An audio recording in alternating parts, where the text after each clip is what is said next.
আমরা আমাদের জায়গাটা থেকে কবে মানুষ হবো, অন্তত এইসব সেন্সিটিভ জায়গাটা থেকে। ছি ছি ছি ছি ছি। একটা ছোট বাচ্চা যে দিন দুনিয়া বোঝে না, তোমাকে কি ফার্মেসিতে নাকে রুমাল দেওয়ার মতো কোনো ঘটনা ঘটেছে? কি হয়েছে, কি করেছে বলো? তোমরা তিনজন ওখানে গেলা কেন, কি হলো? কোচিং ছুটির পরে তাসনিম, সুমাইয়া আর সাইমার সাথে বলছে যে তুমি ফার্মেসিতে যাবা। আচ্ছা, কে বলেছে এটা? তাসনিম। আমি বলেছি মানে যে তাসনিম ফার্মেসিতে যেতে বলেছে তোমাকে? জি। তো তুমি ছুটির পরে তো বাসায় যাবা, তোমাকে ফার্মেসিতে যেতে বললো কেন? বলছে যে ফার্মেসিতে না গেলে আমার ভিডিওটা ইন্টারনেটে ছেড়ে দেবে। ভিডিও বলতে কিসের ভিডিও? দাঁড়াও দাঁড়াও দাঁড়াও, 1 মিনিট, তুমি বলো। হ্যাঁ, কিসের ভিডিও? একটা খারাপ ভিডিও। কি ভিডিওটা কে করেছে তোমার? না, তোমরা কোনো হেল্প করো না, ওকে বলতে দাও না, ওকে বলবো। হ্যাঁ, ভিডিওটা তাসনিমের আম্মু করছে। কিভাবে করেছে ভিডিওটা? আপনারা কোনো কথাই বলেন না, হ্যাঁ, একদম চুপ থাকেন। হ্যাঁ, প্রথম মডেল টেস্ট পরীক্ষার। ওকে, সো তুমি বলো কি হয়েছে ক্লাস 5 এ যখন পড়ছো? যখন আমার বোন ক্লাস 4 এ পড়তো, 4 এ, রাইট? দোলাইপাড় সরকারি প্রাথমিক বিদ্যালয়ে। আচ্ছা, তোমার স্কুলের টিচাররা তো সবাই ইনফর্ম এই ঘটনার প্রেক্ষাপটে? জি। ওকে, ঠিক আছে, বলো। তখন ওই 4 এর ক্লাসে ফেব্রুয়ারি মাসের 20 তারিখে ওর ক্লাসমেট একটা নতুন মেয়ে ভর্তি হয়। ওরা আসে কদমতলী থানা থেকে শ্যামপুর থানায়। তো আসে, ওর সাথে ভর্তি হয়, ওর সাথে বন্ধুত্ব হয়। আচ্ছা, আমাদের বাড়ির সামনেই, স্কুলের সামনেই। তখন ওর সাথে বন্ধুত্ব হয়, মেয়েটা আমাদের বাড়িতে আসে। তখন মানে জানতে পারলাম যে মেয়েটার মা ডাক্তার, একটা সাইনবোর্ড লাগানো আছে বাড়ির মধ্যে, উনি শিশু এবং গাইনি ডাক্তার। উনি ঘরের মধ্যে রুগী দেখে। ওনার বাড়ি নোয়াখালী, লক্ষ্মীপুরে। তখন উনি মানে ওনার সাথে, ওনার মেয়ে দেখলাম ভালো, উনিও দেখলাম ভালো, তো মিশতে দিলাম আমরা ওই মেয়েটার সাথে। তারপরে উনি আমাকে একদিন একটা প্রস্তাব দিল। ওই তাসনিম, মেয়েটার নাম তাসনিম, আর ওর মার নাম হলো খন্দকার জান্নাতুল ফেরদাউস। ওই খন্দকার জান্নাতুল ফেরদাউস আমাকে একটা প্রস্তাব দিল ওনার মেয়েকে পড়ানোর জন্য। ক্লাস 4 এ যখন শেষ পর্যায়ে, শেষ দিকে, তখন আমি রাজি হলাম যে আমার বাড়ির সামনেই তো পড়াই আমি। তো ওনার মেয়েকে আমি 3 মাস পড়িয়েছি। পড়ানোর পরে আমি দেখতে পেলাম যে ওনাদের ঘরে অনেক লোকজন আসে, আর ওনাদের ঘরে মেয়ে থাকে, বলে যে আমার বোনের মেয়ে। লোকজন আসে আর উনি আমাকে মানে অনেক ধরনের কথা বলতো, যেগুলো আমার মানে একটু খারাপ লাগতো।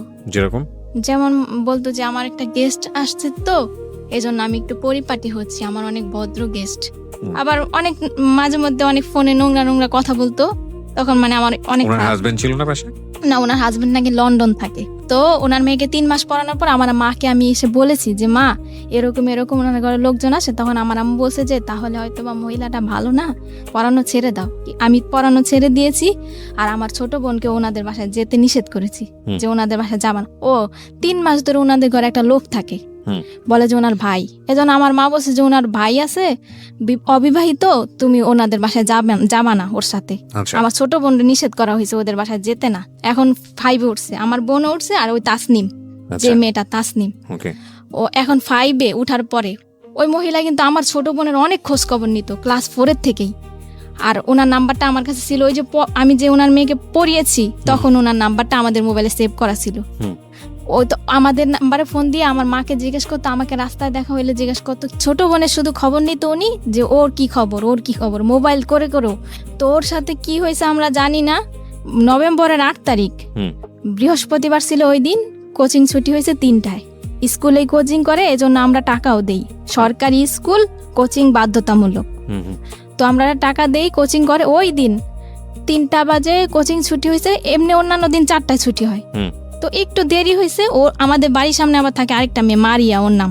তখন মারিয়াকে ডাক দিছি আমি, যে মারিয়া, আমার ছোট বোন তো তোমার সাথে আসে প্রতিদিন, আজকে আসে নাই কেন? বলে যে ও তো আগেই চলে গেছে, কে যেন বলছে যে ও আগেই চলে গেছে। তখন আমি আমার আম্মুরে পাঠাইছি যে আম্মু যাও, তুমি স্কুলে যাও। আর স্কুলে গেছে, স্কুল পুরা খুঁজছি আমরা, মানে প্রাথমিকভাবে যাদেরকে কাছে পাওয়া হয়েছে সবাইকে জিজ্ঞাসাবাদ করছে আমার আম্মু। স্কুলের প্রধান শিক্ষক সালাউদ্দিন, ওনাকেও বলছে আমার আম্মু, কিন্তু উনি কোনো গুরুত্ব দেয় নাই বিষয়টা। মানে একটা স্টুডেন্ট যে হারানো গেছে, উনি কোনো গুরুত্বই দিল না যে একটা মেয়ে, মানে ওর সাথে খারাপ কিছু হইতে পারে। আমার কিছু দায়িত্ব আছে, আমি যে প্রধান শিক্ষক, আমি কিছু দায়িত্ব পালন করি। উনি ওনার মতো বাচ্চা পড়াচ্ছে ঘরে। তখন স্কুলে, ওই স্কুলের আরেকটা ম্যাডাম, ইংরেজি ম্যাডাম জাকিয়া ম্যাডাম, ওনার কাছে আমার বোন ক্লাস 4 এ থাকতে পড়েছিল। ওই ম্যাডামটা একটা ছেলে পাঠায়, ওই ছেলের নাম হলো আসিফ। ওই ছেলেটা ওদের ক্লাসমেট। ওই ছেলেটা আমাদের বাসায় আসে, আসার পরে বলে যে আন্টি চলেন ওই পারে যাব সুমাইয়াদের বাড়িতে। সুমাইয়া জানে মানে আপনার মেয়ে, ছোট মেয়ে কোথায় আছে। তখন আমার আম্মু বলল যে, সুমাইয়াটাকে সুমাইয়া হলো ওর ক্লাসমেট। তখন মানে আমার আম্মু গেল ওই পারে, গিয়ে জিজ্ঞাসাবাদ করলো যে তুমি কি জানো? কতক্ষণ ধরে ওকে পাওয়া যাচ্ছে? 3টা বাজে ছুটি হয়েছে, ছুটির পরের 1 থেকে ঘন্টার মধ্যে পাওয়া যাচ্ছে। জি, জি, ওই জি। 1 ঘন্টার মধ্যে খোঁজাখুঁজি শুরু হ্যাঁ, করেছে। আমরা খোঁজাখুঁজি শুরু। ওকে। তারপরে আমার আম্মু জিজ্ঞাসাবাদ করা হয়েছে, এই সুমাইয়ার পায়ে পর্যন্ত ধরছে। আমার আম্মু বলছে যে মা তুমি যদি কিছু জানো আমাকে বলো মা, আমার মেয়েটা তো 1 মিনিটও দেরি করে না কোনোদিনও, আর কোথাও যাওয়ার মেয়েও না, আমার মেয়ে তো ছোট, আমার কোনো আত্মীয় স্বজনের বাসা আমি ছাড়া তো যায় না। হ্যাঁ। পরবর্তীতে ওই মেয়ে পুরোপুরি অস্বীকার করছে, বলে যে আন্টি আমি কিছুই জানি না। তখন ও বলছে আমার আম্মু আমাকে ফোন দিছে, তখন আমি বলছি যে তুমি পুলিশের ভয় দেখাও। ওর ক্লাসের কেউ না কেউ তো জানে ওর সম্বন্ধে কিছু, যে ও কোথায় যেতে পারে। তখন আর ওই মেয়েটাকে আমার সন্দেহ হয়েছে কেন, ওই দিন যেদিন ও হারাইছে ওই দিন সকালবেলা আমি যে স্কুলে গিয়ে আমার বোনকে দেখে আসছি, দেখছি যে ওই দিন ও সুমায়ের সাথে বসছিল, সুমায়ের সাথে বসেছিল আমার বোন। আর আমার বোনের ফ্রেন্ড হলো তাসনিম। ওকে। তাসনিম হলো ওর অনেক ঘনিষ্ঠ ফ্রেন্ড, সবসময় শুধু তাসনিমের সাথেই থাকতো। তারপরে আমার আম্মু বললো যে পুলিশ যখন আসবে, যখন ডান্ডার বাড়ি দিবে, তখন সত্যি কথা ঠিকই বলবা। মানে একটু ভয় দেখালো আমার আম্মু, ওকে কিন্তু আমরা সন্দেহ করি না, মানে এমনি প্রাথমিকভাবে জিজ্ঞাসাবাদ করলাম যে কিছু জানে কিনা। তখন ওই সুমায়ের আম্মু বললো যে পুলিশ আমাদের হারে থাকে, মানে ও মহিলা খারাপ ব্যবহার করলো। আর এর আগে তাসনিমকে কিন্তু প্রথম জিজ্ঞাসাবাদ করা হয়েছিল, আমি ভুলে গেছি তাসনিমকে, কারণ ও কিন্তু তাসনিমের সাথেই চলে। তাসনিমকে আমার মা হারানোর পরে ফোন দিছে তাসনিমের আম্মুকে, তাসনিমদের বাসায় যাওয়া হয়েছে, তাসনিমদের বাসায় তাসনিমও নাই, তাসনিমের মাও নাই। আমার আম্মু ফোন দিছে, আপা আপনি কোথায়? বলে যে আমি তো আমার মেয়েরে নিয়ে সাবান ফ্যাক্টরি গলিতে রুম দেখতেছি। তারপরে উনি আসছে, কিছুক্ষণ পর আইসা আমাদের বাড়িতে আসছে উনি ওনার মেয়েরে নিয়ে। আমি আমাদের ঘরে যখন ঢুকছে ওনার মেয়ে আর উনি কিন্তু আমার মাকে কোনো সান্ত্বনা দেয় নাই, কোনো কথাও বলে নাই যে ভাবি চলেন আমরা থানায় যাই জিজি করি, কি চলেন আমরা কোনো বান্ধবীদের বাসায় খুঁজি। উনি কিন্তু কিছুই বলে নাই আমার আম্মুকে। আমার আম্মু তো নিচে পড়ে কান্না করতেছে, আর আমিও কান্না করতেছি। আর তাসনিমরে আমি এখন জিজ্ঞাসাবাদ করতেছি যে আপু তুমি কি কিছু জানো, আপু বলো আমারে। বলে যে না আপু আমি কিচ্ছু জানি না, ও ওদের ওই প্রেম গলিতে গেছে, আমি আমাদের গলিতে গেছি। তাসনিমকে আমি কেন সন্দেহ করেছি, এর মধ্যে একটা কারণ আছে। কারণ যখন মানে আমার ছোট বোন কোচিং এ বাসায় কিন্তু এসে খেয়ে আবার কোচিং এ যেত, কোচিং এ যাওয়ার সময় ওর ব্যাগ থেকে একটা চিঠি পড়ে গেছে। চিঠিটার মধ্যে 3টা মেয়ের নাম উল্লেখ ছিল, ফারিহা, রাজিয়া আর তাসনিম। চিঠিটা ও তাসনিমের কাছে লিখেছে, আমার বোন তাসনিমের কাছে লিখেছে যে প্রিয় তাসনিম, আশা করি ফারিয়াকে নিয়ে ভালোই আছো। আর রাজিয়ার নাম এই চিঠিটার মধ্যে কিন্তু কোনো ছেলের নাম উল্লেখ নাই। তাহলে আমরা কিভাবে সন্দেহ করি যে আমার বোন কোনো ছেলের সাথে যেতে পারে? তাসনিম কিন্তু লিখছে। তখন আমি চিঠিটার কথা গোপন রাখি, তাসনিমের কাছে বলি না যে আমি একটা চিঠি পাইছি, চিঠিটা আমি দেখাইও নাই। কিন্তু আমার পুরোপুরি সন্দেহ হয়েছে যে তাসনিমই জানে যে আমার বোন কোথায় আছে, আর তাসনিমের মাই নিছে আমার বোনকে। তখন আমি আমার মাকে আমি বলছি যে তুমি এখনই থানায় যাও, গিয়ে জিটি করো। কিন্তু আমার আম্মু থানায় যায় নাই। তখন আমার আম্মু তখন কি করছে, আমার মানে আত্মীয় স্বজন সবাইকে ফোন দিছে, সবাই অলরেডি চলে আসছে। আসার পরে আমার বড় বোন মানে বড় খালার ছেলে একটা মাইক ভাড়া নিছে, দোলাইপার ওই পারে 1 নম্বর গলি থেকে মাইক ভাড়া নিছে। ওই 1 নম্বর গলিতে কিন্তু আমার বোনটা ছিল, যেই জায়গা থেকে আমরা মাইক নিছি ওইখানেই আমার বোনটা ছিল। ওইখান থেকে কুতুবখালী 1 নম্বর গলি, 2 নম্বর গলি, ডিপটির গলি, কুতুবখালী, দোলাইপার, মিরাজির বাগ পুরা কিন্তু আমরা মাইক দিয়ে অ্যালাউন্স করছি।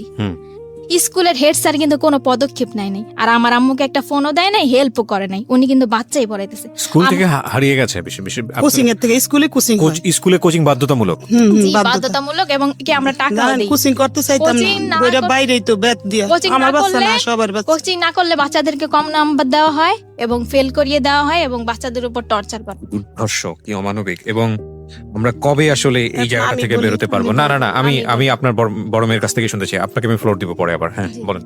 তারপরে আমার আম্মু গেল হেড স্যারের বাড়িতে। আবার হেড স্যারের বাড়িতে যাওয়ার পরে আমার আম্মু হেড স্যারের সাথে কথা বলতে চাইলো। হেড স্যারের দেখে যে বাচ্চা পড়াচ্ছে। তখন ওই মরিয়ম নামে একটা মেয়ে, ওই মেয়েটাকে আমার মা নিতে চাইলো যে মরিয়ম তুমি আমার সাথে আসো, তুমি তো চিনো তোমাদের ক্লাসের কারো না কারো বাড়ি, আমি যাব তোমাকে নিয়ে। স্যার কিন্তু ওই মেয়েটাকে দিতে রাজি হয় নাই, যে না ও যেতে পারবে না, ও পড়ছে। তখন তাসনিমের মা উনি হেড স্যারের সাথে দরজা লাগায় কি যেন বলতেছে। আমার আম্মু কিন্তু দরজা ফাঁক দিয়ে দেখছে, কিন্তু তখনও কিন্তু আমরা জানি না যে স্কুলের প্রধান শিক্ষকও জড়িত, উনিও জানে, এমনকি ওই মহিলার কাছেই তো আমার বোনটা, কিন্তু আমরা তো আর জানি না যে ওনার কাছেই আছে। তখন আমার আম্মু এসে বলল যে এরকম হেড স্যার আর তাসনিমের মা কথা বললো, আমাকে কোনো গুরুত্ব দিল না, আর আমি একটা বাচ্চা নিতে চাইলাম, আমাকে তাও দেওয়া হলো না।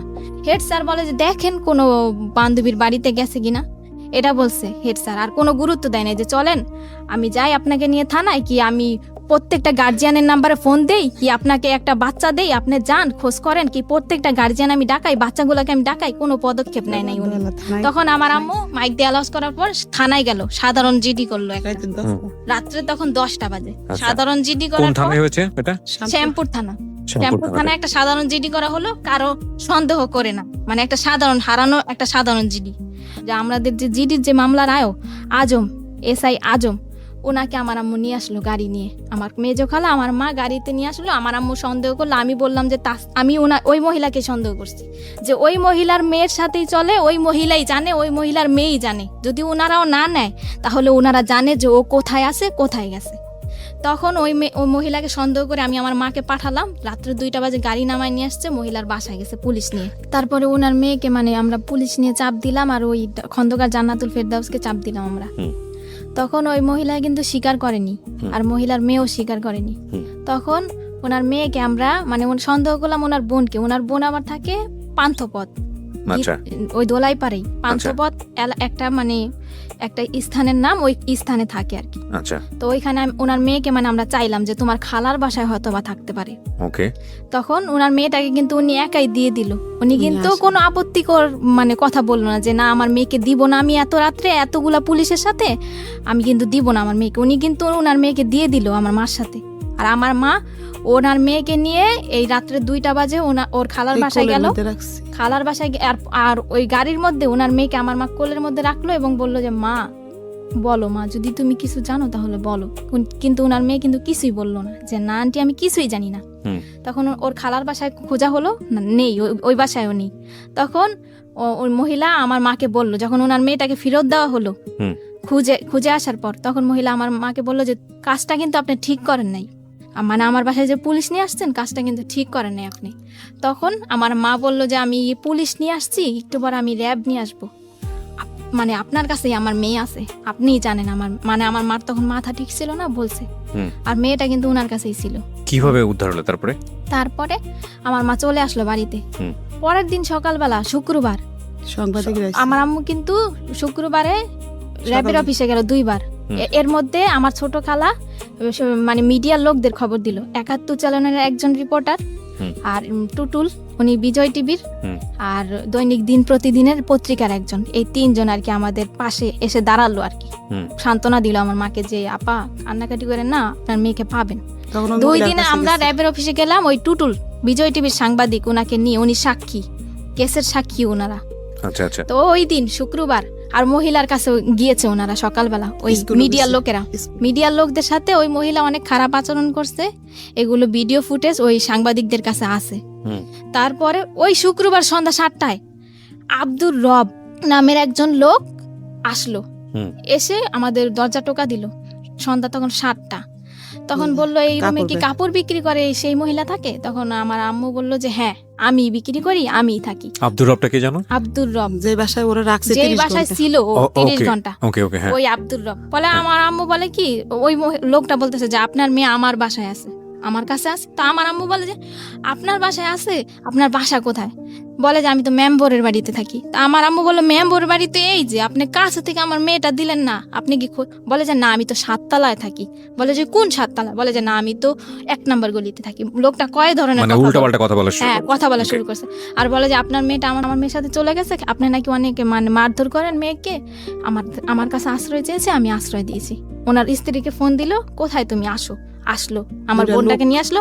আমার বোনটা কে 2টা পুরুষ লোক ধরে ধরে নিয়ে আসছে, আমাদের দোতলার ভাড়াটিয়ারা সবাই সাক্ষী। তখন সবাই মানে ওই লোকটা যে এসে বললো, সবাই কিন্তু দরজা খুলে ফেললো, সব কথাই। আমার বোনটা কাঁপতেছে, প্রচন্ড কাঁপতেছে, মানে যাকে দেখে তাকেই ভয় পায়, আর শরীরে অনেক জ্বর ছিল আমার বোনের। তখন লোকটা কিন্তু ঘরের ভিতরে ঢুকতে চাইলো না। আমার আম্মু অনেক কষ্টে আর আমি অনেক কষ্টে বললাম যে আঙ্কেল আপনাকে কিভাবে ধন্যবাদ জানাবো, আপনি একটু বসেন, কিছু খান আপনি। লোকটা কিন্তু ঢুকতে, এই মহিলা তোর বাচ্চাটা ফেরত দেওয়া কি আমার অপরাধ হইলো? মানে উনি কি আবল তাবল কথা বলতেছে। তখন ওনাকে বসালাম। আমার আম্মু বলে যে আমার গার্জিয়ান আসবে, আমার গার্জিয়ানকে বুঝিয়ে দিবেন আমার মেয়েকে। তখন আমরা মিডিয়ার লোকদেরকে খবর দিলাম, ওই যে মামারা আমাদেরকে সান্ত্বনা দিয়েছিল, আমাদের পাশে দাঁড়িয়েছে, আর আমার খালা, আমার আত্মীয় স্বজন সবাই আসলো। ওই আয়োর যে মামলার যে আয়ো আজম এসআই, ওনাকেও খবর দেওয়া হলো, আমার আম্মু খবর দিল, স্কুলের প্রধান শিক্ষককেও আমার আম্মু খবর দিল, কিন্তু ওই খন্দকার জান্নাতুল ফেরদৌসকে কিন্তু আমার আম্মু খবর দেয়নি। আর উনি কিন্তু এই একদিনের মধ্যে আমার আম্মুকে কোনো ফোনও দেয়নি, কোনো খোঁজ খবরও নেয়নি, এমনকি কোনো সাহায্য করে নাই। ওই খন্দকার জান্নাতুল ফেরদৌস আমার বোন ঘরে ঢুকার 5 মিনিটের মধ্যে উনি এসছে 3টা মেয়ে নিয়ে। উনি কিভাবে জানলো যে আমার বোনটা ঘরে আসছে? বড় বড় 3টা মেয়ে, 3টা মেয়ে নিয়ে আসছে। 3টা মেয়ে এসে মানে আমার মার সাথে ঝগড়া শুরু করছে যে কেন আমার মা পুলিশ নিয়ে গিয়ে ওই মহিলার বাসায় খুঁজতে গেছে। তখন আজম যে কেসের যে আয়ো, উনি বলল যে আপা দেখেন, আপনার মেয়ে যদি হারানো গেত তাহলে আপনিও খুঁজতে আসছেন, ওনার মনের অবস্থাটা আপনি বুঝেন। তখন খন্দকার জান্নাতুল ফেরদৌস বললো আমি আজকে অ্যাকশন নিব, আমার মান ইজ্জত কিছু রাখে নাই, পুলিশ নিয়ে আমার বাড়িতে গেছে। এই পরে আজম বলল যে দেখেন, আপনি বাচ্চা নিয়ে বড় কথা বলবেন না, আর ওনার মনের পরিস্থিতিটা বুঝেন, আপনি কি অ্যাকশন নেবেন, এইগুলা কোন ধরনের কথা বলতেছেন? মানে আমি যেটা বুঝতে পারছি, তখন পর্যন্ত আপনারা কেউ জানেননি যে ওর সাথে কি হয়েছে। ও জানে সব। আপনারা নরমালি যেটা জানেন যে ঠিক আছে, মানে বাচ্চা পাইছি, সুতরাং এটাই অনেক বড় কিছু। হ্যাঁ, বলেন। তারপরে কথাবার্তা শেষ করে ওই 3টা মেয়ে কিন্তু ঝগড়া করছে, আর বাড়ির ভাড়াটিয়াদের গেট টোকায় আমার আম্মুর নামে খারাপ খারাপ মন্তব্য করেছে, এমনকি ঘরের মধ্যে আমার আম্মুর সাথে ঝগড়া করছে, গায়ের মধ্যে হাত তুলতে পর্যন্ত আসছে। রাজিয়া, সুরমা জাহান রাজিয়া, মহিলার যে সহযোগী ফার্মেসিতে কাজ করে, ওই রাজিয়া মহিলা কিন্তু কোনো কথা বলে না, ওই 3টা মেয়েই কথা বলতেছে। আর মিতু আসছে, মিতু নাকি ওনার বোনের মেয়ে। মিতু এসে বলতেছে যে গণতান্ত্রিক বাংলাদেশে বিনা কারণে কাউকে জেল খাটানো যায় না, এখানে কিন্তু কোনো জেল খাটানোর কথা উঠে না। ওনারা কিন্তু নিজে একটা আওয়াজ হচ্ছিল। হ্যাঁ, তারপরে কি হলো? তারপরে ওনারা সবাই চলে গেছে, কেসের আয়ও চলে গেছে, স্কুলের প্রধান শিক্ষক আসছে এখন।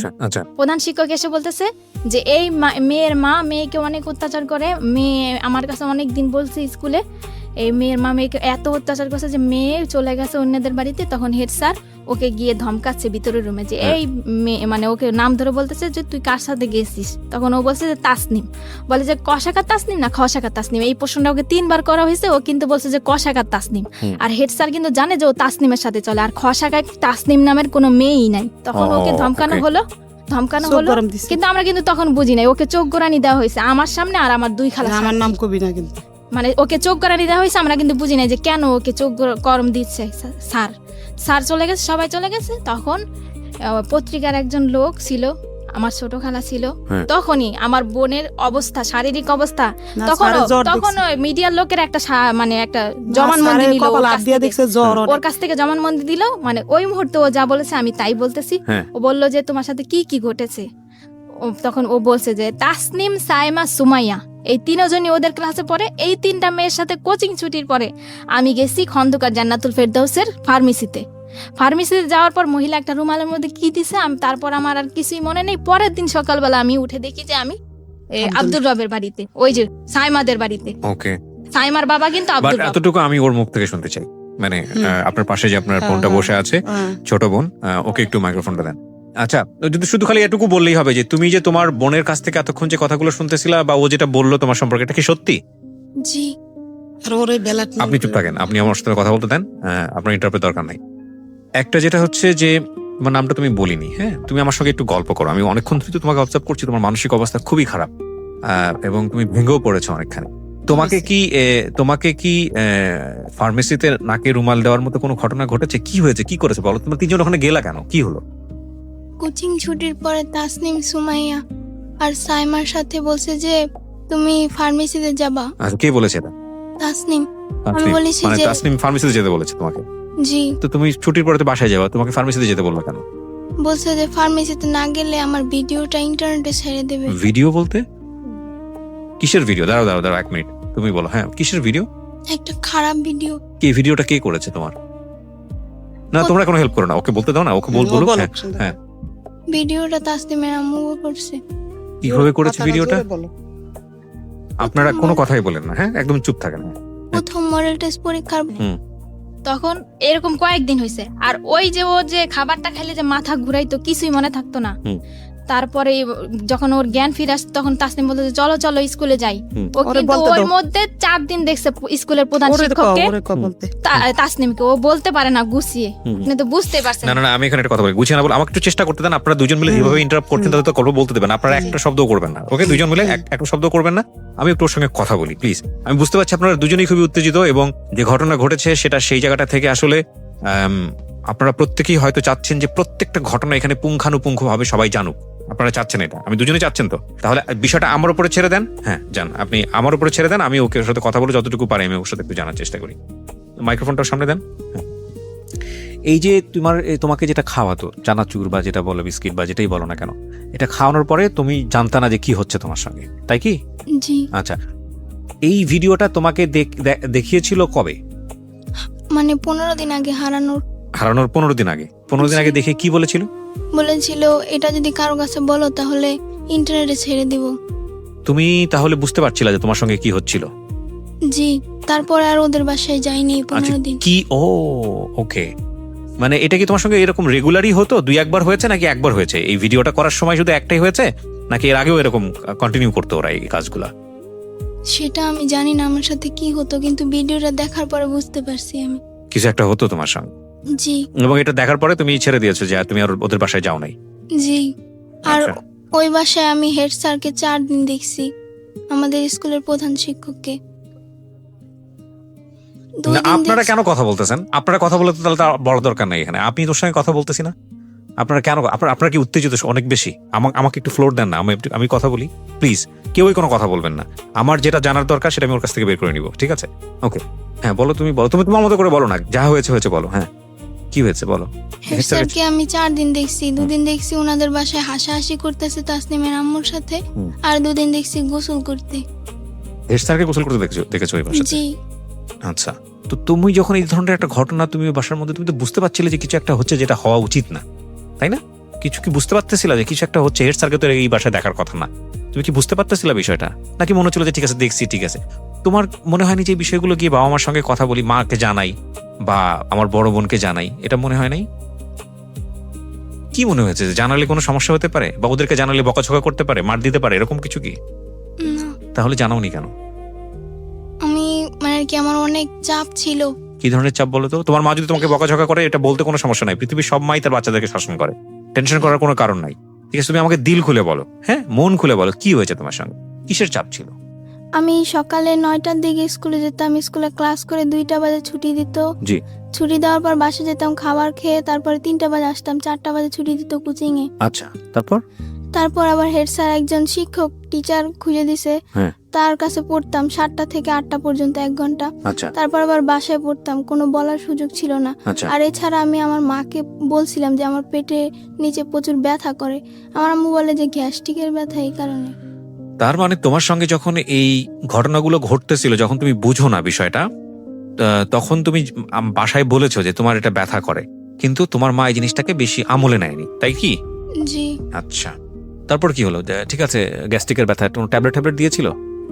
হ্যাঁ, গ্যাস্ট্রিকের ট্যাবলেট দিয়েছিল, বলেছিল এটা খেলে হয়তো তোমার ব্যথা সেরে যাবে। আচ্ছা, তারপরেও ব্যথা সারেনি, প্রচুর ব্যথা করতো। তুমি কি কখনো এরকম কোনো কিছু দেখেছো? মানে আমি তোমাকে এই জিনিসটা জিজ্ঞেস করছি যেটা আমার জায়গা থেকে 100% ক্লিয়ার হওয়ার জন্য, কারণ আমি জানি এরপরে তোমাকে পুলিশে জেরাতে নেওয়া হয়েছে, সেখানেও অভিজ্ঞতা ভালো না তোমাদের, আমি গল্পটা জানি, যে কারণে আমি একটু আমার জায়গা থেকে একটু বিষয়টা ক্লিয়ার করতে চাই। তুমি কি কখনো এমন কোনো বিষয় দেখেছো তোমার শারীরিকভাবে যেটা তোমার কাছে খুব অস্বাভাবিক মনে হয়েছে, ভয়ঙ্কর মনে হয়েছে? এরকম কোনো বিষয় কি তুমি দেখেছো কখনো? নিজে থেকে অবজার্ভ করেছো কখনো? না। এরকম কোনো কিছু অবজার্ভ করনি? এখানে একটা নোটিস করার মতো বিষয় আছে প্রিয় শ্রোতা, সেটা হলো যে যাকে ওনারা অ্যাকিউজ করছেন, আমি কিন্তু আবারও বলেছি, অনুষ্ঠানের শুরুতেই বলেছি, এটা এখন পর্যন্ত প্রমাণিত না, যাকে ওনারা অ্যাকিউজ করেছেন তিনি একজন ডক্টর ছিলেন, তথাকথিত ডক্টর, যেটাই বলি না কেন, কোনো পত্রিকার রিপোর্ট এসছে উনি একজন ভুয়া ডাক্তার, তো উনি একজন ফার্মাসিস্ট ছিলেন, যাই থাকুক না কেন। সুতরাং এই ধরনের বিষয়গুলো সম্পর্কে ওনার মোটামুটি একটা ভালো দখল ছিল। তো তোমাকে ভিডিও দেখানোর ভয় দেখাচ্ছে 15 দিন আগে, এই ভয়টা ওরা কেন দেখিয়েছে? সেটা আমি জানি না। না, কিন্তু তোমাকে ভয় দেখালে তো কোনো একটা কারণে দেখাতে হবে। আগে তুমি ওদের বাধ্য ছিল না বা কিছু? তোমার বড় বোনের বোধহয় বলতে যাচ্ছে, জি। কিসের কারণে ভয়? মানে ভিডিওটা কেন দেখাইছে যে ও যে ওই তাসনিমকে প্রশ্ন করছে যে তোমাদের বাড়ি খাবার খেলে আমার কেন এমন লাগে, হ্যাঁ, তখন কিন্তু ও বলছে যে তোমাদের বাসা আমি আর যাব না। আচ্ছা, এই না বলছে যে যাবে না, এজন্য ওকে ফার্মেসিতে ডেকে নিয়ে ভিডিওটা দেখাইছে আর বলছে যে তুমি আমাদের কথা শুনতে বাধ্য। ও তার মানে বিষয়টা হচ্ছে এরকম যে ও যদি বাসায় না যায় তাহলে আলটিমেটলি ভিডিওটা পাবলিশ করে দেবে বা এরকম কিছু একটা করেছে। আর যদি তোমার পরিবারের কারো কাছে বলো তাহলে তোমাকে টুকরা টুকরা করে পাচার করবে, এটা ওর কাছ থেকে জেনেছি আমরা ওকে পাওয়ার পরে। আচ্ছা, এর আগে কিন্তু ও আমাদের বলে নাই। তার মানে এই জিনিসটা খুব প্ল্যান ছিল আপনাদের কথা অনুযায়ী এবং এটা অনেকদিন ধরে ওর সঙ্গে হয়েছে। জি, সো নোটিশ করেছে আপনাদের বাসাতে যে আমার তলপেটে ব্যথা করছে, যেটা খুব জি, আমি স্বাভাবিকভাবে আমরা বলতাম যে তুমি হাত ধো না আর তুমি পানি খাও না, এজন্য তোমার পেটে পানি ব্যথা কম করে। খাইতো। আর প্রচন্ড আজকে- পেটে ব্যথা কান্না করতো। আজকে আজকে খেয়াল রাখেন এই সেন্টেন্স গুলা, এই বিষয়গুলা। প্রিয় শ্রোতা, আমি বারবার আপনাদেরকে বলছি যে আমি বহুবার রেডিওতে বহুবার এই জিনিসগুলো খুব ডেডলি, খুব সাহসের সঙ্গে উপস্থাপন করেছি। আমি জানি না বাংলাদেশে কোনো গণমাধ্যমে এতটা মানে ডেডলি কোনো সোশ্যাল ইস্যু, কোনো ফ্যামিলি ইস্যু কখনো আসে কিনা। আমি সেজন্য সমালোচিত হয়েছি বিভিন্ন জায়গাতে, সোশ্যাল মিডিয়াতে অনেক উল্টাপাল্টা কথাও বলা হয় আমাকে নিয়ে। আমি বাট সেটার জন্য আমার কোনো কনসার্ন নেই। বাট আমি আপনাদেরকে বলি যে শিশু যৌন নির্যাতন বা সেক্সুয়াল অ্যাবিউজ, এটার যে মানে রেট কতটা ভয়াবহ সারা দুনিয়াতে, বাংলাদেশে তো অবশ্যই।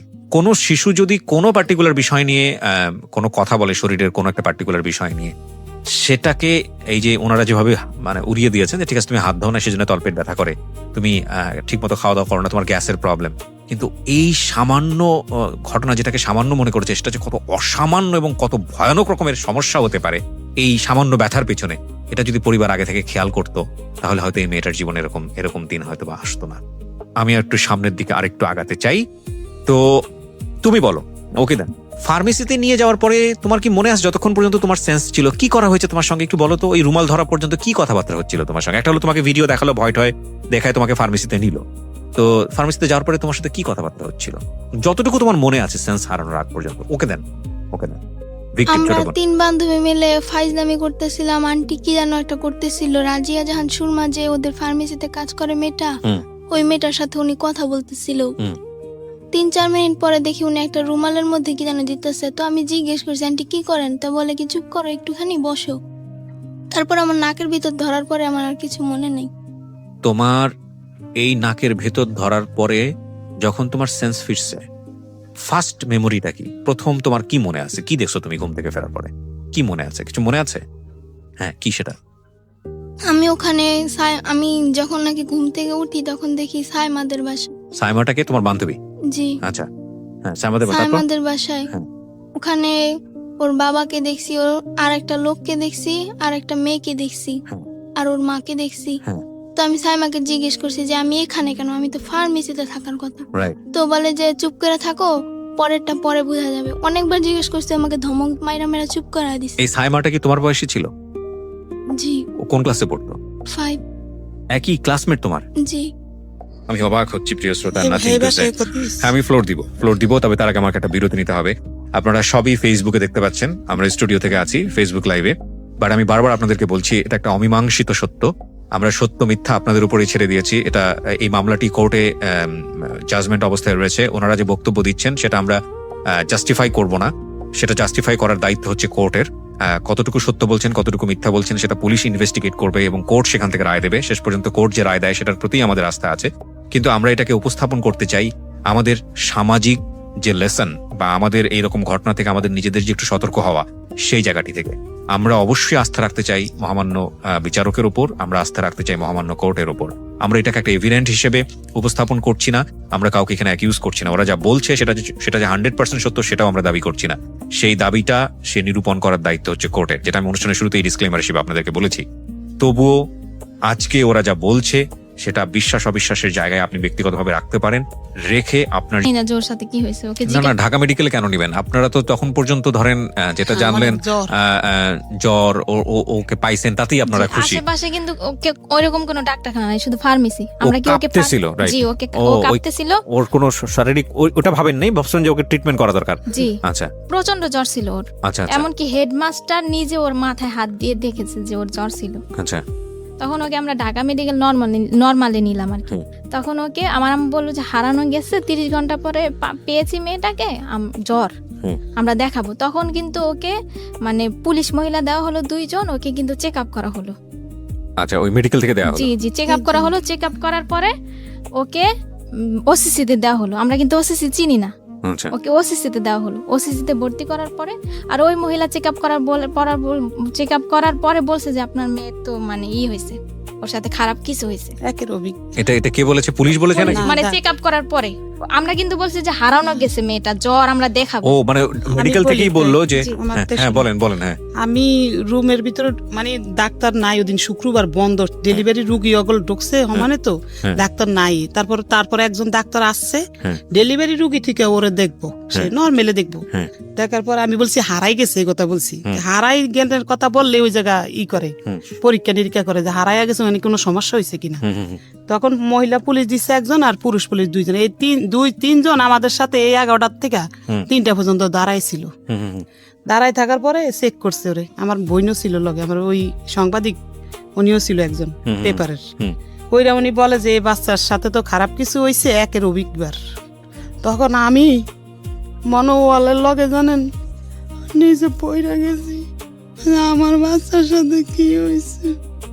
তখন আমার সকাল ওসিতে ঢুকাই দিয়েছে রাইতের 3টা বাজে।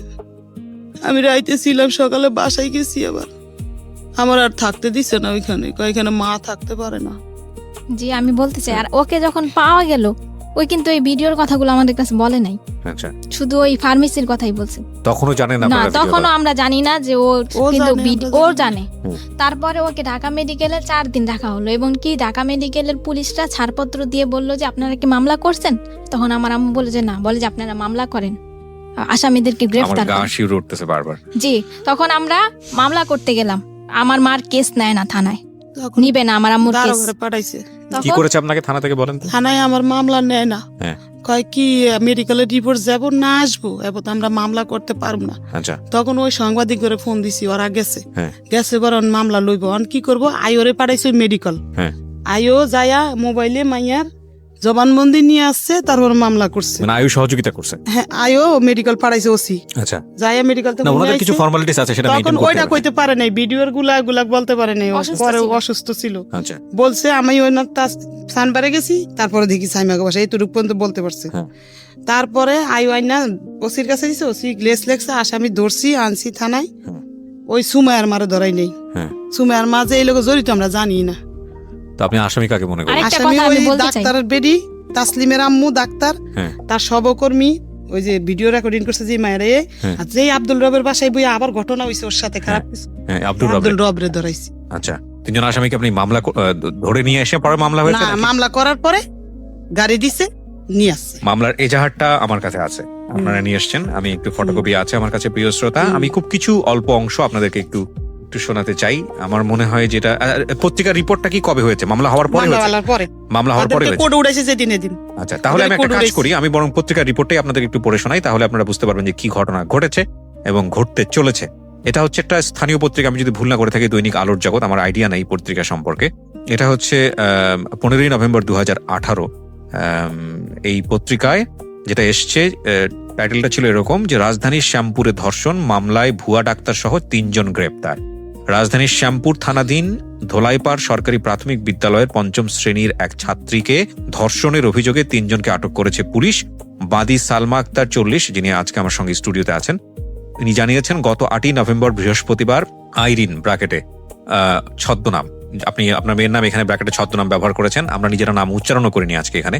স্কুল কোচিং শেষ হয় বিকাল 3টায়, কিন্তু তার মেয়ে বাসায় না ফিরলে সে স্কুলে যায় এবং স্কুল বন্ধ দেখে প্রধান শিক্ষককে ফোন দেন এবং স্কুল সহ পরিচিত লোকজন ও আত্মীয় স্বজনদের কাছে খবর নেন। এক পর্যায়ে এলাকার মাইকিং করলে কোনো খবর না পেয়ে শ্যামপুর থানায় একটি সাধারণ ডায়েরি করেন। তার নম্বর হচ্ছে 341, তারিখ হচ্ছে 8/11/2018। পরদিন শুক্রবার সন্ধ্যা আনুমানিক 7টায় তারা জানতে পারেন তাদের মেয়ে মামলায় অভিযুক্ত আটককৃত আসামি আব্দুর রবের বাসায় আছে। তৎক্ষণাৎ তারা আব্দুর রবের বাসা থেকে অচেতন অবস্থায় তার মেয়ে আইরিনকে উদ্ধার করে তাদের বাসায় নিয়ে আসে। তাদের মেয়েকে পাওয়া গেছে শুনতে পেয়ে স্কুলের প্রধান শিক্ষক, জিডির তদন্ত কর্মকর্তা সাব ইন্সপেক্টর মোহাম্মদ, নামটা এখানে কেন আসেনি, আচ্ছা ঠিক আছে, সাংবাদিকরা উপস্থিত হন। কিন্তু আইরিনের কোনো হুঁশ না থাকায় কি হয়েছিল সেটা জানা যায়নি। এক সময় রাত আনুমানিক 9টায় হুঁশ ফিরলে সে জানায় স্কুল কোচিং শেষে মামলার আটককৃত আসামি খন্দকার জান্নাতুল ফেরদৌসের স্কয়ার হেলথ কেয়ার ফার্মেসিতে গেলে, এই ফার্মাসির নাম কি স্কয়ার হেলথ কেয়ার, আচ্ছা স্কয়ার হেলথ কেয়ার ফার্মাসিতে গেলে তার মুখ অচেতন নাশক ঔষধ মাখায় এবং এরপর তার আর কিছু মনে নেই। পরদিন শুক্রবার কেন সে আব্দুর রবের বাসায় গেল তা সে জানে না। একথা শুনে তার পরিবার রাতে ঢাকা মেডিকেল কলেজ হাসপাতালে ভর্তি করলে মেয়ের শারীরিক অবস্থা খারাপ দেখে ওসিসিতে ভর্তি করা হয়। পরে আইরিনের মা সালমা বেগম রবিবার রাতে শ্যামপুর থানায় একটি মামলা দায়ের করলে গোপন সংবাদের ভিত্তিতে পুলিশ রবিবার রাতে 3 জনকে আটক করে পরদিন সোমবার 5 দিনের রিমান্ড চেয়ে আদালতে সোপর্দ করেন। এরপরেরটুকু আমার সংবাদে আর নাই, কিন্তু এখানে আমি অবশ্যই ধন্যবাদ দিব আইন প্রয়োগকারী সংস্থা, বিশেষ করে পুলিশকে। আমি এটা সত্যি আমি যখন এই ধরনের কোনো অ্যাক্টিভিটিস দেখি আমার খুব ভালো লাগে, আমার খুব গর্ব করতে ইচ্ছে করে। আমি রিয়েলি প্রাউড বিকজ পুলিশ এইসব জায়গাগুলোতে খুব সেন্সিটিভ। সেটা হচ্ছে যে আমরা জানি যে ওনাদেরকে সোপর্দ করার পরে ওনাদেরকে আবার আদালতে হাজিরা করা হয়েছে জামিনের জন্য, কিন্তু পুলিশ স্বেচ্ছায় যেটা করেছে যে ওনাদেরকে যাতে জামিন না করা হয় সেটার একটা ব্যবস্থা করেছে, এবং আমি যতদূর জানি ওনারা এখনো জেলে আছে, আমি যদি ভুল না করে থাকি। ঠিক, তো সেটার লেটারও আমি দেখতে পাচ্ছি এখানে আপনারা পুলিশ স্বেচ্ছায় এই এটা করেছে, কারণ ওনাদের তো উকিল, আপনাদের তো উকিল ধরতে হতো, আপনারা কি উকিল ধরেছিলেন? দর্শি উকিল আছে আমার।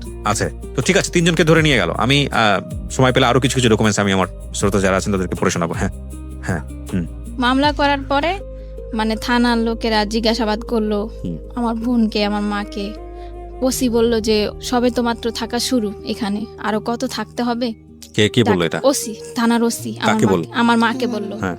ওসিতে 4 দিন থাকার পরে বাচ্চাকে থানায় নেওয়া হলো। থানায় একটা রাত রাখার পরে পরের দিন সকালবেলা কোর্টে ওঠা হলো ম্যাজিস্ট্রেটের কাছে জবানবন্দি দেওয়ার শুনতে। তখন কিন্তু আমার বোন ভিডিওর কথাটা বললো ম্যাজিস্ট্রেটের কাছে জবানবন্দি দেওয়ার আগে। আচ্ছা। আর এর যে 4 দিন যে আমার বোন ঢাকা মেডিকেলে ছিল, ওখানে কিন্তু আমাদের বেশি থাকতে দেওয়া হয় নাই, ওর সাথে কথাও বলতে দেওয়া হয়নি, আর ও আমাদেরকে বলেও না। আর ঠিক আছে, ওখানে ফর্মালিটিস আছে, তোমার বোন তো বলেছে। তখন কিন্তু বলেছে ভিডিওর কথা। তখন আমরা বলছি যে তোমার বেশি কথা ওর সাথে বলি না, বলছি যে তোমার সাথে যা যা অন্যায় হয়েছে, তোমার সাথে যা হয়েছে খারাপ হয়েছে, তোমার সাথে যা যা হয়েছে তুমি সব বলবা। এমনকি প্রধান শিক্ষক স্কুলে মানে কৌশলে ওকে ডেকে নিয়ে শরীরের বিভিন্ন জায়গায় স্পর্শ করতে। তোমাদের কাছে বলেছে? জি বলেছে। ওর কাছ থেকে শুনে একটু। এইরকম একটা ঘটনা তুমি কি বলেছো এটা তোমার ফ্যামিলিকে বলেছো যে প্রধান শিক্ষকের বিষয়টা, নাকি ওরা তোমাকে আজকে সাজিয়ে গুছিয়ে এখানে নিয়ে আসছে এই ধরনের কথা বলার জন্য? না। করতো এরকম? প্রধান শিক্ষক করতো তোমাকে? জি। তো করতো, তুমি বাসায় এসে কেন বলতে না বলো তো? যেদিন আমি মানে কি বৃহস্পতিবার ছিল যেদিন হারানোর দিন, সেদিন টাচ করেছিল। ওই একদিনই করেছে নাকি বেশ কয়েকদিন করেছে? ওই দিনই শুধু করেছে, ওই হারানোর দিন। মানে ওই ঘটনার পরে তুমি ফার্মেসিতে যাও? ওই ঘটনার পরে আমি বাসায় যাই, বাসায় যে খাবার খেয়ে আবার তারপরে তুমি স্কুলে আসো, এসে কোচিং এর পরে তুমি ফার্মেসিতে যাও, রাইট? কোচিং শেষের পর। জি, আমি আরেকটা কথা বলছি, ওকে জিজ্ঞাসা করেন যে হেড স্যার ও কি বলতো তোমাকে? হেড স্যার আমাকে বিভিন্ন খারাপ কথা বলতো। হেড স্যার কোথায় আছে? আমার বাসায়ও চাই। হেড স্যার এখন কোথায় আছে? স্কুলে। ওনার নামে মামলা হয়নি? ওনার নামে মামলা করতে ম্যাজিস্ট্রেটের কাছে বলতে পারেনি, ছোট মানুষ। আর থানায় কইছি বলতে করে পারে নাই। নাই। থানায় যেদিন ওই ওর নামে মামলা, এই দিনে ওনার নামে মামলা হইতো। এত বড় একটা ঘটনা ঘটে গেল, প্রধান শিক্ষকের ব্যাপারে আপনারা তো আগে থেকেই বিষয়গুলো আপনারা কিছুটা হলো টাচ করতে পারছিলেন, যদি আপনাদের কথা সত্য হয়ে থাকে। তাহলে আপনি মামলাতে শুধুমাত্র 3 জনের নাম কেন দিলেন? প্রধান শিক্ষকের নাম কেন জড়ালেন? দিতে চাইছি, থানার কেউ লয়নি, সাক্ষী ওই সাংবাদিকেরা লইব না, প্রধান শিক্ষকের নাম লইব না। তারপরে এখন আবার কি করে শুনবেন, এখন আবার মেডিকেলের সার্টিফিকেট বাইরেছে পর আবার আমাদেরকে ডাইকা নিছে থানায়, ওই আজম ডাইকা নিয়ে আমার বড় বোনের সরকার। এখন বলে যে ওই মহিলা যে ভিডিও রেকর্ডিং করছে ওগুলা বাদ, আগের দিন ধরবো না, সেদিন রাইতে রেপ করছে কেটা সেটা নাম বলো তুমি। কথা স্যার বুঝছেন? সেটা তো বলতে পারবে না, কারণ ও তো কইতে পারে না। অন বলতাছে আগের ঘটনার বাদ। আমি কেন আমার মেয়ে যদি ধারাবাহিক ভাবে আসি, ও দাবি করছে যে হেড স্যার ওর সঙ্গে খারাপ ব্যবহার করেছে, কিন্তু আপনারা সেখানে নতুন করে নাম ঢোকাতে পারেন নাই। কিন্তু আপনারা কি জানেন, আপনারা যে লয়ারকে ধরছেন সেটা হচ্ছে যে এই মামলার চার্জশিট কি দেওয়া হয়েছে? মামলার না চার্জশিট দেওয়া হয়নি। ওর লয়ারের নাম্বার আছে আপনার কাছে? ওকে, লয়ারের সঙ্গে এখন নতুন যে আচ্ছা, এই লয়ার আপনার এই বিষয়টা ডিল করছে। ওকে, আমরা লয়ারের সঙ্গে কথা বলছি। প্রিয় শ্রোতা, আপনারা স্ট্যান্ড বাই থাকুন। আমাদের এই লয়ার বিষয়টি নিয়ে কতটুকু ইনভলভ বা আদৌ তিনি আমাদের সঙ্গে কথা বলতে চান কিনা সেটা আমরা একটু আপনাদের সঙ্গে ইনভলভ করাচ্ছি।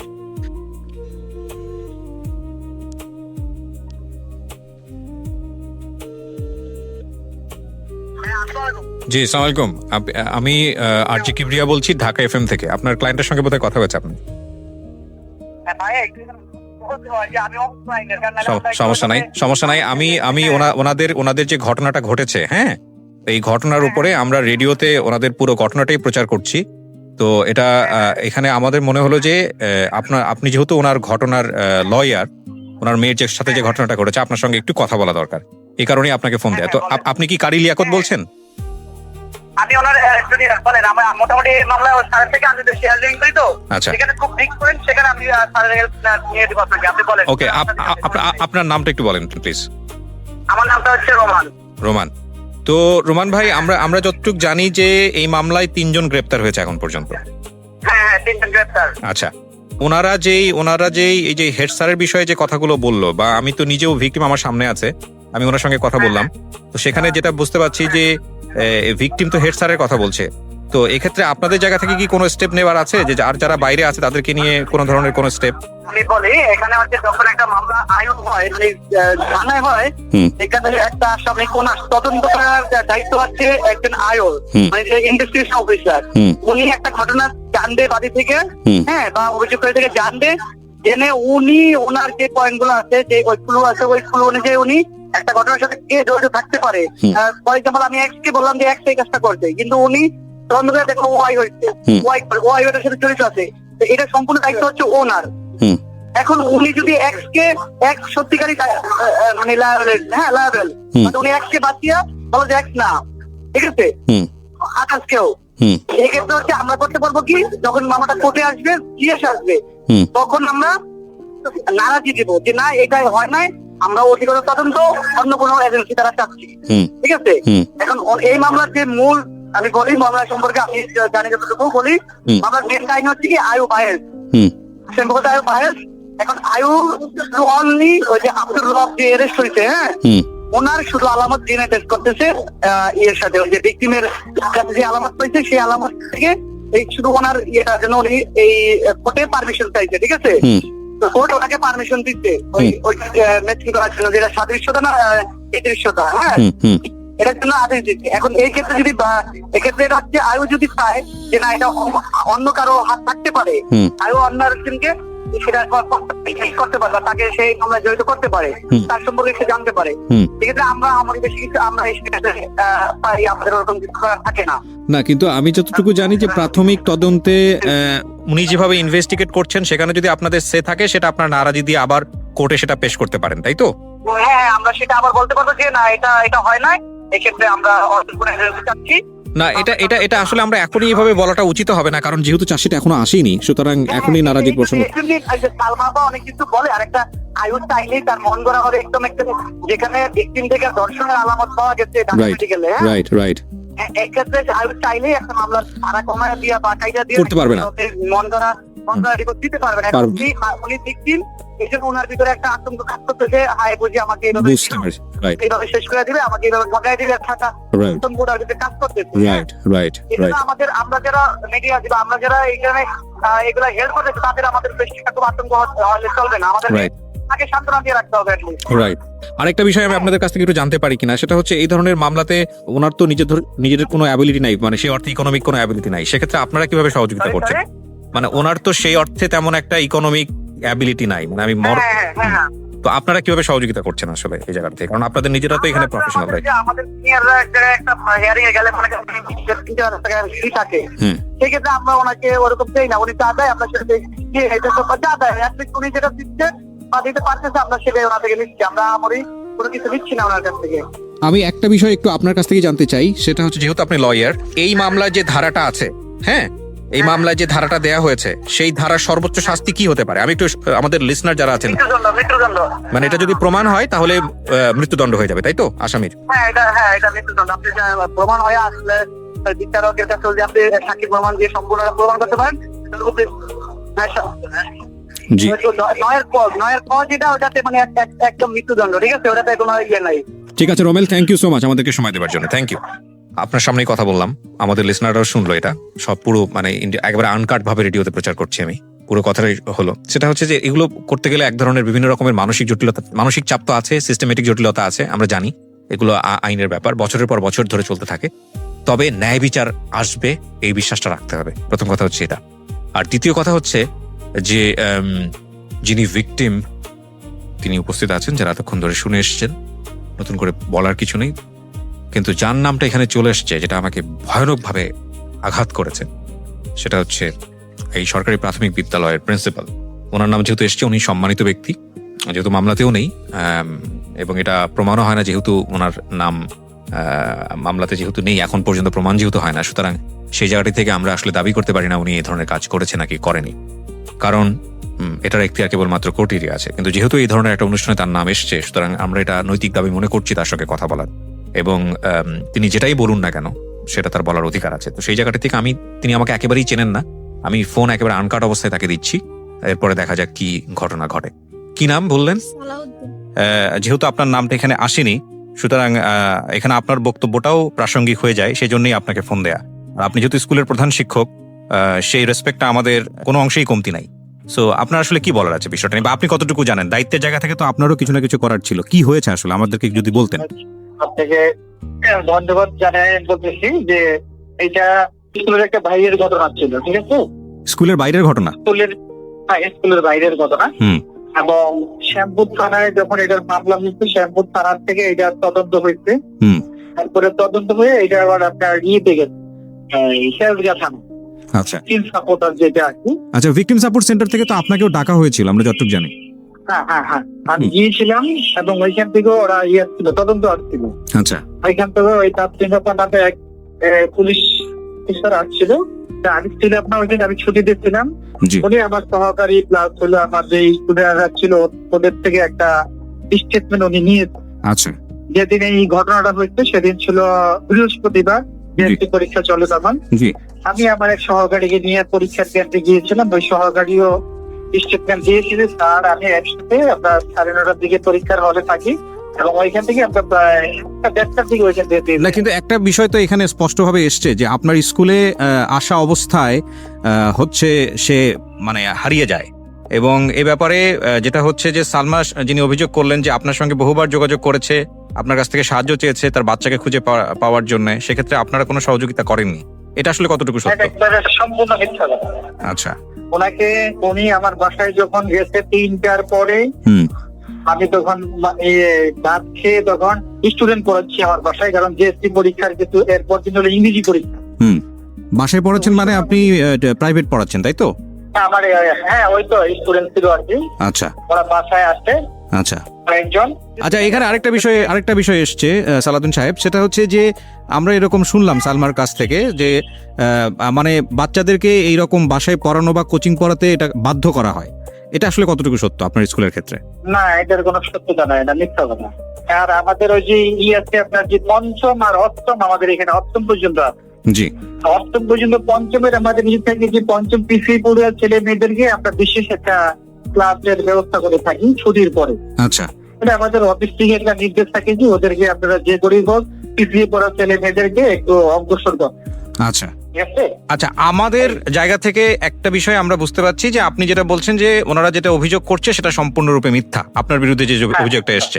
আচ্ছা, আমরা সেটা প্রচার করছি। পাশাপাশি আমাদের যিনি ভিকটিম, আমরা তো তার নামটা মেনশন করছি না, আপনার ছাত্রী, তার কাছ থেকেও এরকম কথা এসছে যে আপত্তিকর জায়গাগুলোতে আপনার জায়গা থেকে এক ধরনের ইয়ে ছিল। আমি আসলে স্পষ্টভাবে উচ্চারণ করতে চাচ্ছি না এই বিষয়টা রেডিওতে। তো আপনার ছাত্রী ক্লাস 5-এ পড়ে।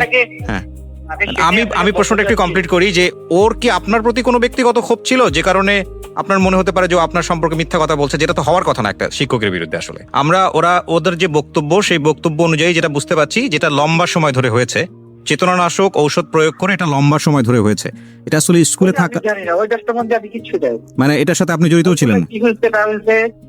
ওইটা কি হয়েছে না হয়েছে ওগুলো আমি কিছু বলতে পারবো না। ওগুলা এটা কি করতে থাকবে সেটা তাদের ব্যাপার। এটা স্কুলের বাইরে কি হয়েছে না হয়েছে এটা পুলিশ ইনভেস্টিগেশন করছে। পুলিশ কি পাইছে না পাইছে সেটা আমিও জানি না। আপনার কাছে যেরকম বলছে আমি এরকম শুনছি, এর বেশি আর খন্দকার জান্নাতুল ফেরদৌসকে কি আপনি চিনতেন? জান্নাতুল ফেরদৌসকে আমি তো স্টুডেন্ট নাকি চিনি। খন্দকার জান্নাতুল ফেরদৌস নামে চিনি না। খন্দকার জান্নাতুল ফেরদৌস হচ্ছে মামলার 1 নম্বর আসামি। এনার তো আপনাকে চেনার কথা, এতদিনে তো জানার কথা। আপনার স্কুলের ছাত্রী, সে ভিকটিম হয়েছে, আপনি তাকে চেনার কথা। কেউ যদি তাকে একটু করে থাকে, আমরা বলছি বারবার যে তার আমরা বিচার। আপনার এলাকাবাসী এটা নিয়ে অনেক মিটিং করছি। আমার স্কুলে কমিশনারের সাথে আমি আলাপ করছি, আমাদের যে স্থানীয় কমিশনার আবু ভাই, তার সাথে আমি আলাপ করছি, আমাদের স্থানীয় এমপি সানজিদা আপা, তার সাথে এই ব্যাপারটা নিয়ে আলাপ করেছি হুম। এবং লোকাল যত লোক আছে সবার সাথে আলাপ করছি এই ব্যাপারটা নিয়ে যে আমরা কি করতে পারি। না অফকোর্স এটা আমরাও সেটাও চাই, আমরাও সেটাও চাই। হ্যাঁ, তো আমরাও চাই। কিন্তু আপনার স্কুল থেকে তো ভিকটিম মানে আপনার ছাত্রী সে চলে গেল, স্কুল থেকে বের হয়ে অন্য একটা স্কুলে ভর্তি হয়েছে, আপনারা কি চাইলে তাকে নিরাপত্তা দিয়ে স্কুলে রাখতে পারতেন না? বা এই ব্যাপারে আপনাদের স্টেটমেন্ট আসলে কি ছিল? আপনার ছাত্রী যে ভিকটিম সে তো আপনার স্কুলে এখন আর পড়ছে না, সেখান থেকে অন্য একটা স্কুলে চলে গেছে আমরা যতদূর জানি। সে তো পরীক্ষাই দেয় না, সেটা কি আমার থেকে অ্যাডমিট নিয়ে গেল, সে পরীক্ষা দিবে, একবার সে পরীক্ষাই দেয়। পরীক্ষা তো সে দিতে পারে নাই, দেয় নাই না পরীক্ষা, সে দিতে পারে নাই। আপনি বোধহয় খোঁজ খবর রাখেন না। না, আমি তারে পরে ফোন দিচ্ছি যেদিন তার মা এসে আমার থেকে অ্যাডমিটটা নিয়ে গেল। হুম। আমি বললাম যে ওটা পরীক্ষার হলে পাঠান, কারণ আমরা কিন্তু পরীক্ষার হলে থাকি না, আমরা থাকি অন্য জায়গায়। হুম। পরীক্ষার দিনও আমি ফোন দিচ্ছি তারে, যখন হলের থেকে ফোন দিচ্ছি যে আপনার এই স্টুডেন্ট আসছে, তখনও তার আমি ফোন দিচ্ছি, সে আমাকে অপ্রত্য ভাষায় গালি গালাজ করে ফেরাই যেতেছে। এটা আপনাকে গালিগালাজ কেন করেছে? আমি জানি না সে কেন করছে। যে একটা মানুষকে কারণ ছাড়া অকথ্য ভাষায় গালিগালাজ করলো, আপনি কোনো স্টেপ নিলেন না? আমি কি দেবো তার জিজ্ঞেস, তো আমার দরকার নাই তো। না কিন্তু আপনি তো স্কুলের প্রধান শিক্ষক, আপনার সঙ্গে না, এই স্কুলের ইমেজ জড়িত। আপনি যদি আমাদের বিনা কারণে কিছু বলেন, আমি আপনাকে কেন বলতে দেব? কোনো দরকার নেই তো আমার। আমি এলাকাবাসীকে বলছি যে সে এই বলে, এলাকাবাসী বলতে আপনার কিছু বলার দরকার নেই স্যার, আপনি ঠিক থাকেন। আমি যতটুকু সাহায্য করতে পারে সে সেটা জানে। হুম। আমি তার এখানে স্থানীয় পোলাপানি দ্বারা খোঁজার অনেক ব্যবস্থা। আপনি স্থানীয় পোলাপান দ্বারা খোঁজার ব্যবস্থা করেছেন, বিষয়টা আমি বুঝলাম না, মানে এটা একটু একটু যদি পরিষ্কার করতেন। হ্যাঁ, সে যখন বলছে যে আমার সে পায় না, তখন বলছি যে ওদেরকে দেখো সম্ভাব্য কোনো জায়গায় সে থাকতে পারে কিনা। হুম। এই ধরনের এলাকার কিছু ছেলে মেয়েদেরকে আমি তার সাথে নিয়েই বলছি যে দেখো বাবা তোমরা। না আপনি এলাকার ছেলে মেয়েদের কাছে কেন যাবেন? আপনি স্কুলের একজন দায়িত্বপ্রাপ্ত ব্যক্তি, আপনি যাবেন পুলিশের কাছে। পুলিশের কাছে তো রাত্রে গেছি আমরা। না আপনি এলাকার ছেলে মেয়েদেরকে, এলাকার ছেলে মেয়ে কাদেরকে খোঁজের জন্য পাঠিয়েছেন? ওই মেয়েকে যে একবার আরেকটা ছেলের সাথে ধরে আসছিল, ওই ছেলে এবং আরো কয়েকটা মিলাই এসেছি না, ওদেরকে আমরা পাঠাই। আচ্ছা, ওই মেয়েকে আরেকবার ধরে নিয়ে আসা হয়েছিল কোন একটা ছেলের সঙ্গে, আপনি সেটাই বলতে চাচ্ছেন? হ্যাঁ। তো এটা আপনি নিশ্চিত? এটা নিশ্চয় এটা পুলিশ সহ ছিল, তো পুলিশ সহ দশে পুলিশের খবর দিয়ে আসছি আমরা। আচ্ছা, পুলিশ আইসা পরে এটা মীমাংসা করতে। এটা কবে? দিয়ে গেছে। ওকে, এটা কবে নাগাদ হয়েছিল? এটা এর ঘটনার কথা সম্ভবত মাস খানেক বা মাস দুই আগে হইতে পারে। সেই সময় আপনার স্কুল থেকে কি স্টেটমেন্ট নিয়েছিলেন? আমরা তো পুলিশের সাথে পুলিশের কাছে দিয়ে এক মাস আগে, এক দুইটা আগে হবে আমার মনে নেই। আচ্ছা, পুলিশের কাছে আপনারা দিয়েছিলেন। ওকে, ঠিক আছে। আমি আসলে প্রাসঙ্গিকভাবে যেহেতু আপনার কথা এসছে সে কারণে আপনাকে জিজ্ঞেস করলাম। এবং আমরা আসলে কাউকেই অ্যাকিউজ করছি না আমাদের এই অনুষ্ঠানে, আমরা চাচ্ছি যে একটা তদন্ত হোক এবং তদন্তে যারা আসলে দোষী তাদের বিচার হোক, সেটা যেই হতে পারে। আর এই সমস্যাটা আমাদের সমাজে এখন বিভিন্ন অ্যাঙ্গেল থেকে বিভিন্ন জায়গা থেকে আসছে এবং এটা খুব মানে ভাইরাল আকারে ছড়িয়ে পড়ছে এই ধর্ষণের বিষয়গুলো। আমরা চাই যে প্রত্যেকে এখানে সঠিক ভূমিকা রাখুক। এবং আপনি যেহেতু স্কুলের প্রধান শিক্ষক, আপনার দায়িত্বটাও অনেক বড় এবং আমরা বিশ্বাস করি যে আপনার এখানে সম্পৃক্ততা ছিল না, কিন্তু সেটা আসলে বিশ্বাসের উপর নির্ভর করে না, সেটা প্রমাণ করবে আসলে আদালত। সো আপনাকে অনেক ধন্যবাদ, আপনি সময় দিলেন আমাদেরকে, থ্যাংক ইউ। তো আমি যেটা বলছিলাম যে আপনার মেয়েকে আমি যেভাবে দেখতে পাচ্ছি তো মৃত, আমার কাছে মনে হচ্ছে যে মানে এর মধ্যে আবার ঘটনা হয়েছিল। কি ঘটনা? ওই থানায় নিছে আবার হ্যাঁ। ওই মেডিকেলের রিপোর্ট আইছে, থানায় নিছে রে। হ্যাঁ। ওই ডিসি এই ডিউটি অফিসার নিয়ে দমকাইছে, আগের কথা বাদ, আবার আজমে দমকাইছে, আবার আমি দমকাইছি, কইছি তুমি গেছো কাগো বাসায় তোমার। এবার আমি ওর সাথে কথা বলবো, আপনারা কেউ গলায় কোনো দড়ি ইন্টারাপ্ট দিছিল, করবেন না। গলায় দড়ি দিতে গেছে। আচ্ছা দেন, ওকে দেন, এটা দেন, মাইক্রোফোন দেন। তুমি আমার সঙ্গে কথা বলো 2 মিনিট। হ্যাঁ, সবকিছু ভুলে যাও। আমি জানি যে ঘটনা তোমার সঙ্গে ঘটেছে, সেটার জন্য আল্লাহ কাউকে ক্ষমা করবে না। প্রথম কথা হচ্ছে এইটা, কারণ তুমি এখানে নিরপরাধ, তুমি জানো না যে তোমার সাথে কত ভয়ানক ঘটনা ঘটেছে। কিন্তু আমরা সবাই তোমার সাথে আছি, লাখ লাখ মানুষ তোমাকে শুনতেছে, পৃথিবীতে খারাপ মানুষের সংখ্যা বেশি না। হ্যাঁ, লক্ষ লক্ষ মানুষ তোমাকে শুনতেছে, সবাই তোমার জন্য দোয়া করবে আজকে রাতে। সুতরাং তোমার জীবন ভালো হবে, এটা তুমি নিশ্চিত ধরে নিতে পারো। আমি মন থেকে তোমার জন্য দোয়া করি। টেনশন করার কোনো কারণ নেই। জীবন এমন না যে এর একটা ঘটনার কারণেই থেমে যাবে। যারা অপরাধ করেছে, তুমি তো শুনলাই তোমার লয়ার কি বললো। এবং একটা সবচেয়ে বড় জিনিস যেটা, আপনাদের ঢাকা মেডিকেল থেকে যে রিপোর্টটা এসছে, যেটা বলা হলো, সেখানে কিন্তু প্রমাণ আছে যে ও রেপ। তার মানে এটা পুলিশের দায়িত্ব এটা খুঁজে বের করা যে কিভাবে এটা হলো। এটা পুলিশ যদি কোনো কারণে চার্জশিটের এদিক ওদিকেও কোনো কিছু হয়ে যায় যেটা আপনাদের মনোভূত হচ্ছে না, তার মানে এটাকে কোর্ট থেকে এটা ওকে করার কোনো সুযোগ নাই। সুতরাং আপনাদের আস্থা রাখতে হবে। কিন্তু আমি তোমাকে এই সব জিনিসের নিতেই চাই না, কারণ তুমি ক্লাস 5-এ পড়া একটা মেয়ে, তুমি এগুলা কিছু বুঝবা না। দুনিয়ার এত ভয়ানক জিনিস তোমার জীবনটাকে নষ্ট করে দিক, শেষ করে দিক, তোমাকে একেবারে এফোর করে দিক। আমি জানো না, আমি 2-2.5 ঘন্টা শুনতেছি, আমি ভারী হয়ে গেছি অনেকখানি। আমি শুধু চিন্তা করতেছি, দেখো এগুলো একটা সময় সবাই ভুলে যাবে, কিন্তু তোমার জীবনের দাগ সারা জীবন হয়তো তোমাকে সমাজ বাধ্য করবে বয়ে বেড়ানোর জন্য। হয়তো তুমি আমার কথাগুলো বুঝতেও পারতো না, ভুলে যাও। তুমি আমাকে একটু বলো তো, এই তোমার সাথে এই ঘটনা ঘটার পর তোমাকে কয়বার থানায় যেতে হয়েছে এখন পর্যন্ত? অনেকবার। লেখাপড়া বন্ধ হয়ে গেছে? জি, কেন বন্ধ হলো? অনেকবার যেতে হয়েছে। যেদিন নাকি আমাকে ওসিসি থেকে ছাড়া দিয়েছে সেদিনও একদিন থানায় ছিলাম। হুম। তারপরে আবার অনেকবার ডাকাডাকি করছে, ওসি এসে জিজ্ঞাসাবাদ করছে। হুম। তারপর আবার থানায় একজন আছে, সেও জিজ্ঞাসাবাদ করছে, অনেকবার যেতে হয়েছে। বিপটিন সেন্টার লেখাপড়াটা বন্ধ করলা কেন? এটা কি তোমার মা বন্ধ করে দিয়েছে নাকি তুমি বন্ধ করে, তুমি কনসেন্ট্রেট করতে পারছো না? কি হয়েছে লেখাপড়া? তুমি তো 5 পরীক্ষা দেওয়ার কথা। পরীক্ষা দিতে পারিনি। যেদিন আমার পরীক্ষা ছিল সেদিন আমি করেছিলাম। কোর্টে ছিলা তুমি? জি। কোর্টকে জানাও নাই যে তোমার পরীক্ষা আজকে? না, ওই দিন কি হয়েছে? ওই যেদিন প্রথম পরীক্ষা সেদিন তো কোর্টে জবানবন্দি নিতে বললা কোর্টে। হ্যাঁ। আর যেদিন পরীক্ষা সকালে এদিন রাইতে তো আর রাইতে আমরা থানায় ওরে নিয়ে মেডিকেলতে ছাড় দিলে থানায় এক রাত রাখে, এক রাত থানা জমা নেয়, বুঝছেন? এটা কি মানে ক্লাস 5 এর ফাইনাল পরীক্ষার কথা বলতেছেন? হ্যাঁ, এই যে ফাইনাল গেল যে দিতে পারলো না, তো এখন 5-এ ভর্তি করছি, তো আবার স্কুল ড্রেস বানাই স্কুল দিছি। চেঞ্জ করছেন? হ্যাঁ, ওই এলাকায় ছেড়ে দিছি আমি। এখন দোলাইপাড়া এলাকার থেকে গেছি কেন, গত মাসের 1 তারিখে গিয়ে ওই জায়গায় স্কুলে ভর্তি হ্যাঁ, করছি। আমি একটু বলতে চাই, হ্যাঁ। ওই মামলাটা করার পর আমাদের উপর 2বার হামলা হয়েছে। কিসের হামলা? আমাদের আমরা মুস্তানেরা যে ধুলাই বেডিগো- পাচ্ছিলাম যে প্রেমগলিতে, ওই বাড়িতে 12 জন পুরুষ এসেছে। দরজা তখন জানলা দরজা ভাঙা। মানে অনেক জোরে জোরে ই করতেছে। তারপর তোমরা এলাকা ছেড়ে দিয়েছো? তখন আমরা না, আমরা না, থানায় আমার যেতে আম্মু পুরা বাড়ির ভাড়াটিয়াদের ডাকছে। তখন ওই লোক কিন্তু আমার মার সাথে অনেক খারাপ খারাপ আচরণ করছে। কোন লোক এটা? ওনার নাম হলো হাত কাটা আক্তার, ওনার হাতগুলো কাটা। উনি হলো মাস্তান। মাস্তান, একজন মাস্তান, সবাই চেনে দোলাই পারে যে মিরাজি বাগের হাত কাটা আক্তার। 12 জন পুরুষ আসছে, ভাড়াটিয়ারা সাক্ষী। ও মেডিকেল তখন ও ঢাকা মেডিকেলে তখন আসছে, আমার আম্মুর সাথে অনেক খারাপ আচরণ করছে যে আপনার সাথে আমরা আলাদাভাবে কথা বলবো, এর একটা মীমাংসা হওয়া দরকার, আমরা মীমাংসার জন্য আসছি। তারপরে আমার আম্মুর সাথে সাথে আমাকে নিয়ে শ্যামপুর থানায় গেছে, একটা জিডি করছি আমরা।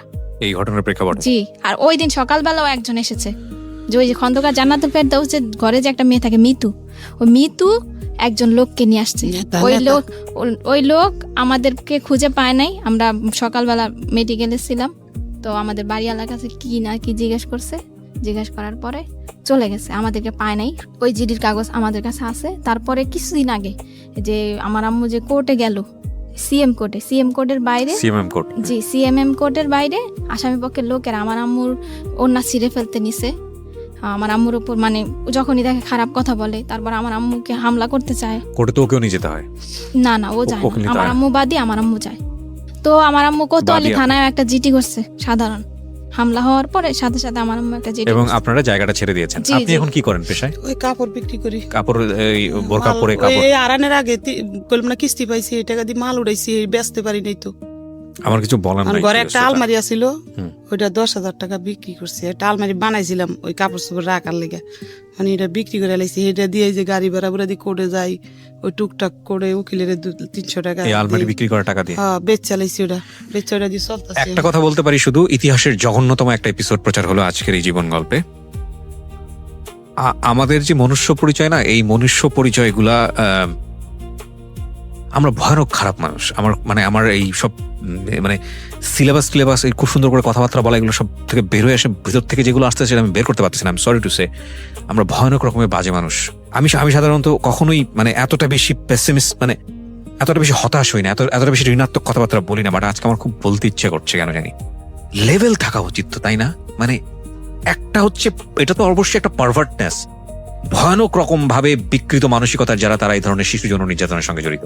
কিন্তু এইটা ঘটনা ঘটে যাওয়ার পরে যে সিস্টেমের মধ্যে এদেরকে আমরা বেঁধে ফেলছি সঠিক বিচার পাওয়ার জন্য, হয়তো সেটার প্রয়োজনও আছে। এটা কি আরেক ধরনের রেপ না? একটা মানুষকে শেষ করে দেয়া না? এটা তো ভয়ঙ্কর রকম ভাবে আমার কাছে সেটাই তাই মনে হয়। আপনারা দেখুন, যেখানে সমাজের মানুষের পাশে দাঁড়ানোর কথা, যেখানে সমাজের চারপাশের মানুষ, বাড়িওয়ালা থেকে শুরু করে সবাই পাশে দাঁড়িয়ে বলা উচিত ছিল যে তোমাদের আজকে থেকে আমরা আছি তোমাদের পিছনে, টেনশনের কোনো কারণ নাই, ন্যায় বিচার পাওয়ার জন্য আমরা কাজ করব। সেখানে মাস্তানরা এসে ধুলকে দিচ্ছে, সেখানে মাস্তানরা এসে বলছে যে এটা না করলে এটা মীমাংসা করতে হবে, কোর্টে গেলে অন্যার টেনে ছিঁড়ে ফেলছে। আচ্ছা, আমরা কি মানুষ? বুঝলাম যে এই কাজটা করেছে সে ভয়ঙ্কর রকমের অমানুষ, তার মৃত্যুদণ্ড শুধুমাত্র এনাফ না, তাকে তো আমি মনে করি কেটে কেটে কেটে কেটে কুকুর দিয়ে খাওয়ানো উচিত। জীবন্ত অবস্থায় একটা হাত কেটে ফেলা হবে, কেটে ওটা কুকুরকে দেওয়া হবে তার সামনে, সে দেখবে তার শরীরের একটা অংশ কুকুর খাচ্ছে এবং সেটা সে ফিল করবে। তারপরে আরেকটা আঙ্গুল কাটা হবে, তারপরে পাটা কাটা হবে, এবং ওই পাটা ঠিক করা হবে, তারপরে ঠিক করার পর আরেকটা পা কাটা হবে, এবং তাকে জানানো হবে 1 ঘন্টা পর তোমার পা কাটা হবে, 2 ঘন্টা পরে তোমার পা কাটা হবে, তাকে ভয় দেখানো হবে। তার পরিবারের ফ্যামিলি মেম্বারদের সবাইদেরকে মানে ফোকাস করা উচিত যে এই লোকের এই ফ্যামিলিতে থাকতো, এইরকম ভয়ানক রকম ভাবে শাস্তি হওয়া উচিত। ধুকে ধুকে একটা মানুষকে মারা হবে, এবং ধর্ষণের শাস্তি মৃত্যুদণ্ড। ব্যাস, দ্যাটস নট অল। মেরে ফেলা তো ফিনিশ, কয়েক মুহূর্তের হয়তো বা যন্ত্রণা, কিন্তু প্রতি মুহূর্তে এরা যা ফেস করবে সারাটা জীবন। দেখেন তো একটু চিন্তা করে, এই ফ্যামিলিতে একটা ছেলে আছে, সে তার নিজের মতো সংসার করছে, এখন ছোট্ট একটা বাচ্চা, এই 2 মেয়ে, এবং উনি কাপড় বিক্রি করে। ওর কথা বাদই দিলাম, ওর তো বড় বোন। আমাদের সমাজের যে সামাজিকতা, আমরা কি পারবো ওকে একটা সঠিক জায়গায় পাত্রস্থ করতে? বা এই যে মেয়েটা বড় হচ্ছে, ক্লাস 5-এ যে একটা ধাক্কাটা পেলো, ও সারাটা জীবন কি ট্রমার মধ্যে থাকবে আপনারা কি বুঝতে পারেন? ওই জায়গাটা থেকে ও কোন সাইকিয়াট্রিস্টের কাছে যাবে? ওর তো ভাত কেনারই পয়সা নাই, ও কোন সাইকিয়াট্রিস্টের কাছে যাবে? আমরা যখন গণমাধ্যমে এই একটা রেপের খবর পড়ি, আমরা যখন জানি যে একটা ছোট বাচ্চা রেপ হয়েছে, একটা ছোট বাচ্চা সেক্সুয়াল অ্যাবিউজ হয়েছে, আমরা আহা করে স্ক্রল করে অন্যদিকে চলে যাই। মানে আমি ফেসবুকের কথা বলছি, শেষ।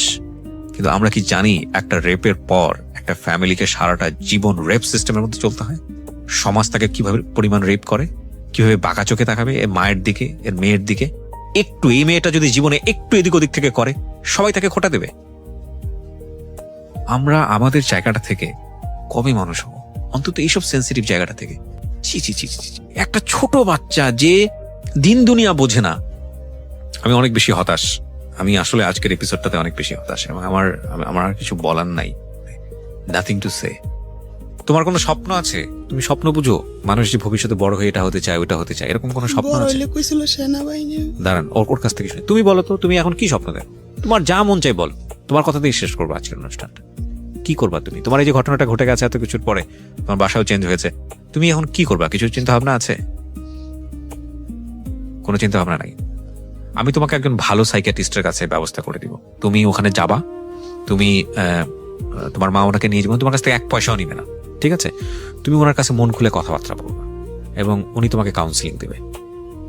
আমি তোমাকে ব্যক্তিগতভাবে এতটুকু হেল্প করব, কারণ আমি মনে করি এই আইন বলি, বিচার ব্যবস্থা বলি, এটা বলি, ওটা বলি, এগুলো দীর্ঘসূত্রিতা আছে, মানুষ একসময় সবকিছু ভুলে যাবে। কিন্তু তোমার ভেতরে যে ঘটনাটা থেকে যাচ্ছে, এটা তুমি সারা জীবন বয়ে বেড়াবা। এই জায়গাটার স্কুলিং আগে হওয়া উচিত। তোমার এই জায়গাটা ভুলতে হবে, তোমাকে নিজের পায়ে দাঁড়াতে হবে। আমি তোমাকে কথা দিচ্ছি যে আমি তোমাকে নিজে একজন সাইকিয়াট্রিস্টের ব্যবস্থা করে দিব, এবং খুব ভালো একজন নামী সাইকিয়াট্রিস্ট। উনি তোমার কাছ থেকে কোনো পয়সা নেবে না, হ্যাঁ? এবং আমরা আপডেটে থাকবো তোমার ব্যাপারে। তুমি আবার লেখাপড়া করতেছো, তুমি ঠিক মতো ফিরে গেছো, তোমার সবকিছুর ব্যবস্থা হয়েছে। আমি আমার লিসনারদেরকে জানাবো, যতদিন আমি রেডিওতে আছি আমি কমিটেড করছি, যদি তোমাদের সাথে আমার যোগাযোগ রাখা সম্ভব হয়, আমি মাঝে মাঝে জানাবো যে তুমি কি করছো, তোমার পরীক্ষা কেমন হয়েছে, তুমি কি অবস্থায় আছো না আছো। তুমি সবকিছু ভুলে যাবার চেষ্টা করবো আজকের পর থেকে। আর if any kind of problem, আমার নাম্বার তোমার কাছে থাকবে, তুমি আমার সাথে কথা বলবা, ঠিক আছে? ওকে? তোমার কিছু বলার আছে আমাদের যারা লক্ষ লক্ষ মানুষ এখানে যারা শুনছে রেডিওতে, তুমি তাদেরকে কিছু বলতে চাও? শেষে এসে কিছু বলতে চাও? কিছু বলতে চাও না? ও মাথা নাড়াচ্ছে এবং ওর চোখে পানি। আজকে শেষ করছি প্রিয় শ্রোতা। শুনছেন মিস্টার ম্যাঙ্গো ক্যান্ডি প্রেজেন্টস জীবন গল্প। আমি জানি যিনি রেপ করেছেন তিনি এই অনুষ্ঠানটা শুনছেন, কারণ তার ভয় থেকে হয়তোবা তিনি শুনছেন। আপনাকে একটা কথা বলে শেষ করতে চাই, যদি এই দুনিয়ায় বিচার না হয়, আপনি তো মানুষ এবং আপনি সৃষ্টিকর্তা বিশ্বাস করেন, আপনার একটা ধর্ম আছে। আপনি একটু চোখ বন্ধ করে চিন্তা করে দেখেন তো, আল্লাহ আপনার জন্য কি রেডি করে রাখছে। ধিক্কার, আর কিছুই বলার নাই। অনেক সুন্দর আছিল তো, এরম আছিল না তো। 3 মাস এরম হয়েছে, ছবিতে আপনারা দেখলে কবি এরম আছে। শেষ করছি প্রিয় শ্রোতা, ভালো থাকুন।